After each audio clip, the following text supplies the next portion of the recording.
My YouTube channel. आज मैं आपको रामचरितमानस का बालकांड पढ़ाने जा रही हूँ। आपको पता है कि रामचरितमानस का जो बालकांड है वो आरपीएससी फर्स्ट ग्रेड और सेकंड ग्रेड के सिलेबस में लगा हुआ है। आज हम रामचरितमानस का बालकांड प्रारंभ से ही पढ़ते हैं। इसमें प्रारंभ में मंगलाचरण बताया गया है। तो मंगलाचरण का प्रथम पद कौन सा है ये पेपर में पूछा जा सकता है, इसलिए प्रथम पद की हमको जानकारी होनी चाहिए कि मंगलाचरण का जो प्रथम पद है वो कौन सा है। तो मंगलाचरण का देखो प्रथम पद है वर्णा नामर्थम संज्ञानाम रसानाम छंद समाधि मंगलानाम च कर्तारो वंदे वाणी विनायको। रामचरितमानस का बालकांड कहाँ से प्रारंभ होता है वो पूछा जा सकता है पेपर में, और उसमें प्रारंभ में किसकी स्तुति की गई है। तो देखो हम पढ़ते हैं वर्णा नामर्थ संधा नाम रसानाम छंद समाधि। इसमें बताया गया है कि वर्णा नामर्थ मतलब अक्षरों, वर्ण क्या हो गए, अक्षर हो गए, वर्णा नाम फिर अर्थम अक्षरों और अर्थ समूहों, रसानाम रसों, छंद समाधि छंदों, मंगलानाम मंगलों को करने वाली मंगलानाम च कर्तारो वंदे वाणी विनायको। मंगलों को करने वाली कौन होती है, वाणी। वाणी किसके लिए आया है, सरस्वती के लिए आया है। और विनायको किसके लिए आया है, गणेश जी के लिए आया है। गणेश जी की मैं वंदना करता हूँ। तो तुलसीदास के जो रामचरितमानस है उसके बालकांड में प्रारंभ में कौन सा आया है, वर्णा नामर्थम संधानाम रसानाम छंद समाधि मंगलानाम च कर्तारो वंदे वाणी विनायको। तो यहाँ पर क्वेश्चन पूछा जा सकता है कि वाणी विनायको शब्द किसके लिए प्रयुक्त हुआ है। तो वाणी शब्द सरस्वती के लिए, विनायक गणेश जी के लिए। वर्णा नाम अर्थम का क्या मतलब है, वर्ण मतलब अक्षरों और अर्थम मतलब अर्थ समूहों। संज्ञा नाम हो गया समूह के लिए, रसा नाम हो गया रस, और छंद समाधि हो गया छंदों के लिए, और मंगल नाम मंगलों को करने वाली, मंगलों को कर्तारो मतलब करने वाली, बंदे मतलब मैं प्रार्थना करता हूँ या बंदन करता हूँ। किसकी बंदन करता हूँ, वाणी सरस्वती की। और किसकी करता हूँ, गणेश जी की मैं क्या करता हूँ, वंदना करता हूँ। अब हम देखो दूसरा पद देखते हैं, दूसरे पद में क्या बताया गया है। देखो इसमें तुलसीदास जी क्या कहते हैं, भवानी शंकरो वंदे श्रद्धा विश्वास रूपिणो याभ्याम बिना न पश्यन्ति सिद्धः स्वान्तः स्तमीश्वरम। भवानी शंकरो, भवानी शंकरो, भवानी शंकरो किसके लिए आया है, भवानी किसके लिए आया है, पार्वती के लिए। शंकरो किसके लिए आया है, शंकर के लिए। ये देखो मैंने इमेज भी लगाई है, ये तो शंकर जी हैं और ये कौन है, भवानी। तो भवानी शंकरो वंदे, पार्वती जी और शंकर जी की मैं क्या करता हूँ, वंदे वंदना करता हूँ, वंदन करता हूँ। किस तरह से करता हूँ, श्रद्धा विश्वास रूपिणो, श्रद्धा और विश्वास के स्वरूप श्री पार्वती जी और श्री शंकर जी की मैं क्या करता हूँ, वंदना करता हूँ। याभ्याम, याभ्याम का मतलब है जिनके बिना, याभ्याम मतलब जिसके बिना, मतलब जिसके बिना, न पश्यन्ति सिद्धः जिसके बिना, सिद्ध जन क्या करते हैं, स्वांत है अपने अंतःकरण में, स्वांत है स्तमी अपने अंतःकरण में स्थित। स्तमी का क्या मतलब हुआ, स्थित, और स्वांत का मतलब अपने अंतःकरण में स्थित। ईश्वरम, ईश्वरम ईश्वर को नहीं देख सकते हैं। तुलसीदास जी रामचरितमानस के बालकांड में सेकंड पद में क्या कहते हैं कि श्रद्धा और विश्वास के स्वरूप श्री पार्वती जी और श्री शंकर जी की मैं क्या करता हूँ, वंदना करता हूँ, जिसके बिना और देखो श्रद्धा और विश्वास के साथ कर रहे हैं। श्रद्धा विश्वास रूपिणो, श्रद्धा और विश्वास के स्वरूप श्री पार्वती जी, भवानी पार्वती, शंकरो शंकर जी की मैं वंदना करता हूँ, जिनके बिना सिद्ध जन क्या करते हैं, अपने अंतःकरण में स्थित ईश्वर को नहीं देख सकते। तो क्वेश्चन क्या पूछा जा सकता है, तुलसीदास के बाल कांड में प्रारंभ में किसकी स्तुति की गई है? प्रारंभ में तो की गई है सरस्वती की और गणेश जी की, और दूसरे में किसकी की है उन्होंने? दूसरे में उन्होंने की है भवानी शंकरों, अर्थात पार्वती और शंकर की उन्होंने क्या की है? स्तुति की है। अब हम देखो तीसरा पद देखते हैं, इसमें देखो क्या बताया गया है। वंदे बोधमयं नित्यं गुरुं शंकर रूपिणं यमाश्रितो हि वक्रो अपि चंद्र सवस्त्र बंधते। वंदे बोधमयं नित्यं गुरुं शंकर रूपिणं, मतलब नित्यम गुरु शंकर रूपिणम, इसका क्या मतलब हुआ? वंदे बोध में है ज्ञान में, नित्य बोध में क्या हो गया? ज्ञान में, और नित्य नित्य शंकर रूपी क्या माने हैं उन्होंने? गुरु माने हैं। ज्ञान में नित्य शंकर रूपी गुरु की मैं क्या करता हूँ? वंदना करता हूँ। वंदे का क्या मतलब हो गया? वंदना करता हूँ। बोध में का क्या मतलब हो गया? ज्ञान में है।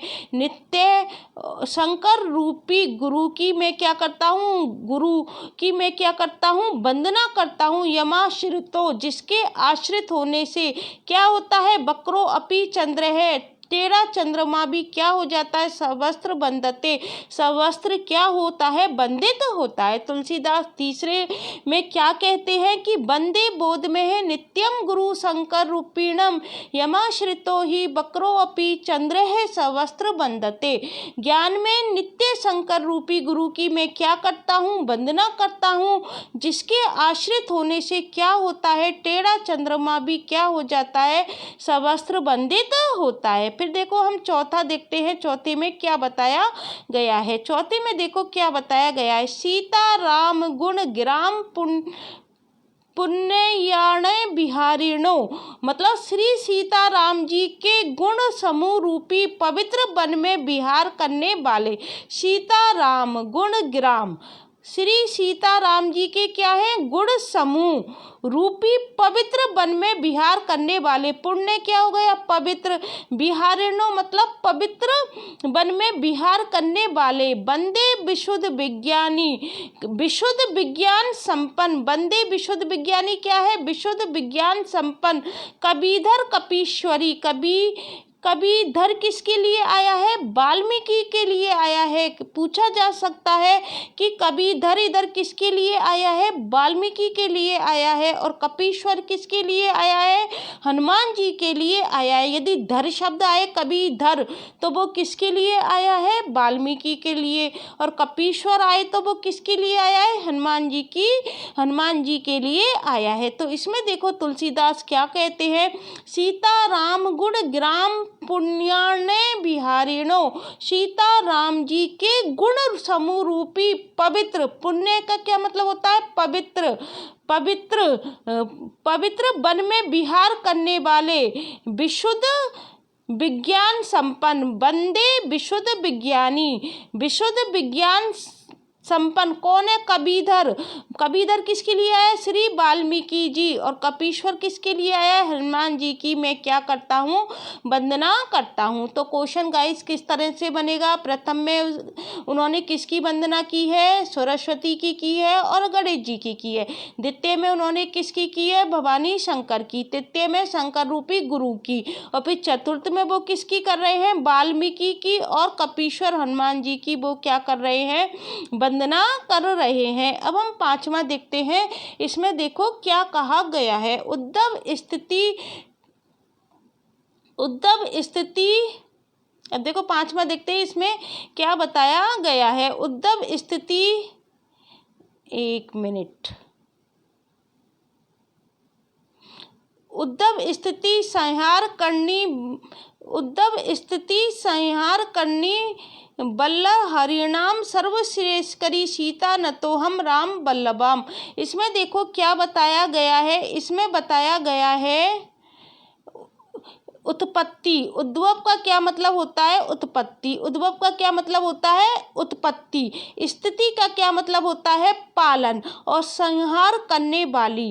उद्भव मतलब उत्पत्ति, स्थिति मतलब पालन, संहार मतलब संहार करने वाली। फिर है बल्लेशहारिणम। बल्लेश का क्या मतलब है? कलेशों को हरने वाली, सर्वश्रेष्ठ करी और संपूर्ण कल्याणों को करने वाली। कौन है? सीता न तो हम राम वल्लभाम। श्री रामचंद्र की कौन है? वो प्रियतमा है। राम वल्लभाम का क्या मतलब है? रामचंद्र की वो क्या है? प्रियतमा। श्री सीता जी को मैं क्या करता हूँ? नमस्कार करता हूँ। 5वें पद में वो क्या कहते हैं? उद्भव स्थिति। उद्भव का मतलब होता है उत्पत्ति, स्थिति का मतलब होता है पालन, संहार कारिणी और संहार करने वाली, वल्लभ हरिणाम कलेशों को हरने वाली, सर्वश्रेष्ठ करी संपूर्ण कल्याणों को करने वाली, राम बलवाम मतलब रामचंद्र की प्रियतमा। किसकी? श्री सीता जी को मैं क्या करता हूँ? नमस्कार करता हूँ। अब देखो इसके आगे देखते हैं इसमें क्या बताया गया है अगले पद में। यन माया बसवती, यन माया बसवती विश्व अखिलम ब्रह्मादि देवासुरा यत सत्वाद्र मृषेव भाति सकलम रजो यर्थो भवम। इसमें बताया गया है देखो यन माया मतलब जिनकी माया के वशीभूत, यन माया बसवती जिनकी माया के वशीभूत क्या है? विश्व अखिलम ये संपूर्ण विश्व है, ब्रह्मा आदि देवासुरा ब्रह्मादि देवता और असुर हैं जिनकी माया के वशीभूत, यन माया बसवती जिनकी माया के वशीभूत, विश्व अखिलम संपूर्ण विश्व, ब्रह्मादि देवा असुरा ब्रह्मादि देवता और असुर हैं, यत सत्वादम सेवम जिनकी सत्ता से क्या होता है? रस्सी में सर्प के भ्रम की भांति। अब देखो इसमें क्या बताया? यत सत्वाद्रम शेषम भांति, किसकी भांति? रस्सी में सर्प की भांति, सकल रजो यथा ब्रह्म है, यह सारा दृश्य जगत क्या प्रतीत होता है? सत्य ही प्रतीत होता है। यत सत्वाद्रम सेवम जिसकी सत्ता से क्या होता है? यत सत्वा जिसकी सत्ता से रस्सी में सर्प की भांति, भांति देखो ये बताया सत्वाद मृषेव भांति मतलब सर्प की भांति, सकल रजो ये सारा दृश्य जगत क्या होता है? यथा ब्रह्म मतलब ये सारा दृश्य जगत क्या प्रतीत होता है? ब्रह्म की भांति, जिसकी सत्ता में रस्सी में सर्प की भांति, यथा ब्रह्म मतलब रस्सी में सर्प की भांति, सकल रजो ये सारा दृश्य क्या होता है? सत्य ही प्रतीत होता है। फिर अगला देखते हैं इसमें देखो क्या बताया गया है। यत पाद पलव मेक मेव ही मभोधिष्ठि तिषा बताम वंदे अहम तम शेष कारण परम रामाख्य मिशम हरिम। इसमें बताया गया है कि यत पाद पलम मेक मेव जिनके केवल चरण से ही, यत पाद मतलब पाद होता है चरण, जिसके केवल चरण से ही, पलव मेक मेव ही भव भव मतलब भव सागर से देखो भवा मधो देशित तृष्णा बता बंदे हयम, भव सागर से तनने की इच्छा वालों के लिए ये क्या है? एकमात्र नौका है। तमशेष कारण परम और उन समस्त कारणों से सब कारणों के कारण सबसे श्रेष्ठ राम कहलाने वाले भगवान हरि की मैं क्या करता हूँ? वंदना करता हूँ। रामाख्य मिशम हरिम मतलब राम कहलाने वाले, रामाख्य मिशम राम कहलाने वाले भगवान हरि की मैं क्या करता हूँ? वंदना करता हूँ। देखो यत पाद मतलब जिनके केवल चरण ही, पलव मेव मेव ही भवा मबोधि मतलब भव सागर से तरने की इच्छा, भवा मबोधिस्ति तृष्णावता का मतलब क्या हो गया इधर? तन्ने की इच्छा, भव सागर से तन्ने की इच्छा।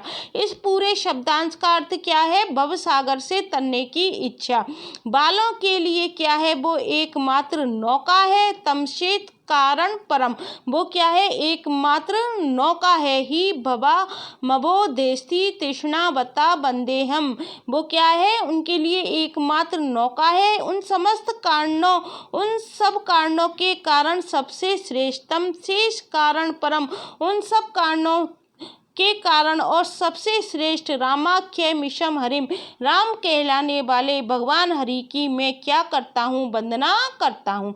अब देखो लास्ट पद देखते हैं हम 7। इसमें देखो क्या बताया गया है। स्वांत है सुरखाए तुलसी रसूनाथ गाता, बासा निबंध मति गर्जुल मात नोती। और कुछ अन्यंत्र से भी उपलब्ध, स्वांतः सुर खाए, और कुछ अन्यंत्र से भी उपलब्ध श्री रघुनाथ जी की कथा को तुलसीदास क्या करते हैं, अपने अंतःकरण के सुख के लिए अत्यंत मनोहर भाषा रखने में क्या करता हूँ, मैं विस्तृत करता हूँ। तुलसीदास क्या कहते हैं, स्वांतः सुर खाए और कुछ अन्यंत्र से भी उपलब्ध श्री रघुनाथ की कथा, तुलसी रघुनाथ गाथा। तुलसी रघुनाथ गाथा का क्या मतलब है, तुलसीदास जी कहते हैं कि कुछ अन्यंत्र से भी उपलब्ध श्री रघुनाथ जी की कथा को तुलसीदास अपने अंतःकरण के सुख के लिए अत्यंत मनोहर भाषा रखने में क्या करते हैं, विस्तृत करते हैं। भाषा निबंध मति गर्जुल मात नीति, अत्यंत मनोहर भाषा रखने में वो क्या करते हैं, तुलसीदास विस्तृत करते हैं। तो ये हमारी क्या हो गई, आज मैंने आपको तुलसीदास रामचरितमानस के बाल कांड के जो संस्कृत में जो बाल कांड के प्रारंभिक जो श्लोक वो पद दे रखे हैं वो मैंने आपको आज करा दिए हैं। हमारी रामचरितमानस का बाल कांड ही चलेगा, उसमें आगे के पद मैं आपको अगली वीडियो में प्रोवाइड कराऊंगी। यदि आपको ये वीडियो अच्छी लगती है तो इसे अन्य छात्रों के लिए शेयर करना मत भूलना। हम धीरे करके पूरा बाल कांड का अध्ययन करेंगे, जिससे हमें समझ में आएगा कि किस तरह के क्वेश्चन पेपर में पूछे जाएंगे। Thank you guys.